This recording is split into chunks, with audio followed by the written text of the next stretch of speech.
Bonjour Camilla Bousgarou. Bonjour. Pourquoi vous étiez incarcéré et pour quelle raison? Pourquoi, je ne le sais pas jusqu'à maintenant. Mais ma femme de ménage, elle a posé une plainte contre mon ex-mari pour viol. Ils m'ont appelé pour affronter et pour me questionner. Je suis allée le voir. Ils m'ont enlevé mes portables, tout, et après ils m'ont dit que le procureur de la République, il demande de me voir. Sans plus. Bien sûr, le procureur de la République, qui s'appelle Akram El-Nakbi, où notamment j'ai posé quelques plaintes chez lui. Bon, c'était un moment très très difficile pour moi parce que je me suis trouvée enfermée 4 jours sans savoir pourquoi. 5e jour, ils m'ont appelé, soi-disant, ils m'ont dit que j'ai consommé le cannabis. Oui, un produit illicite. Voilà, exactement. Or, j'ai jamais connu ce monde-là et je l'ai dit, je suis à votre disposition pour tout ce qui est analyse et compagnie. Et je m'en connais, je ne suis pas quelqu'un qui fait de ce genre de trucs. Suite à ça, ils m'ont dit, il n'y a pas de souci, vous sortez tout de suite pour les analyses. Ben, je lui ai dit, d'accord, je suis à votre disposition. Au lieu de m'amener à les analyses, je me suis retrouvée en prison, enfermée. Vous n'étiez assisté par aucun avocat? Aucun avocat. Le juge, il m'a demandé s'il faut attendre les avocats qui viennent. Bien sûr, moi, quand quelqu'un vous dit que vous avez consommé quelque chose et que vous connaissez, je lui dis, c'est pas la peine que j'attends.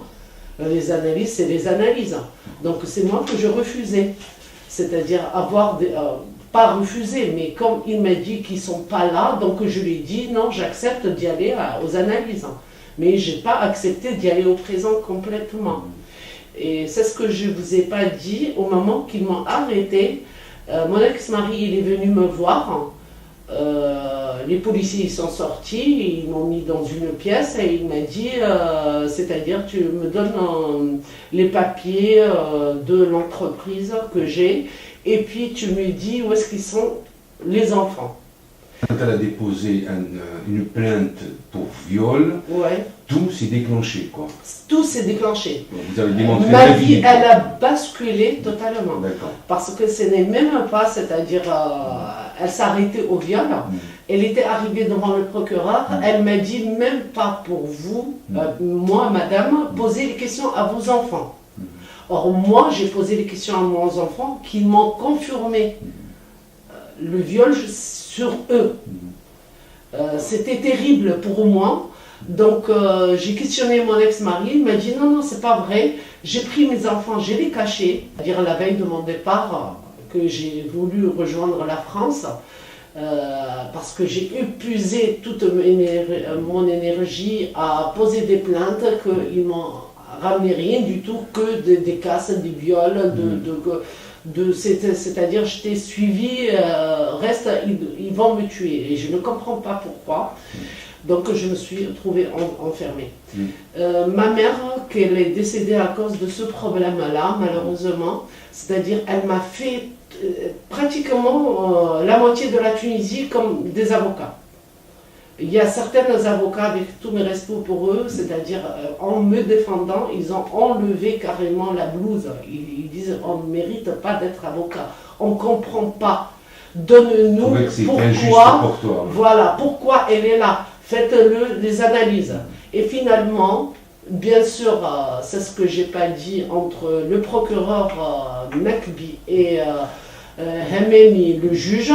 Donc ils n'ont pas, c'est-à-dire ils ont cédé à la dernière minute, soi-disant qu'ils vont ramener l'échantillon que soi-disant il m'appartient. Et ce échantillon, il n'était pas conservé. Vous parlez des analyses, des urines. Et avec une étiquette comme quoi les urines, ils disent qu'elle n'appartient pas à Madame Bousgarou, et puis c'est-à-dire il est mal conservé, on ne peut pas faire c'est-à-dire un ADN là-dessus. Malgré l'analyse de ce Malgré, ils m'ont condamné à 1 an de prison.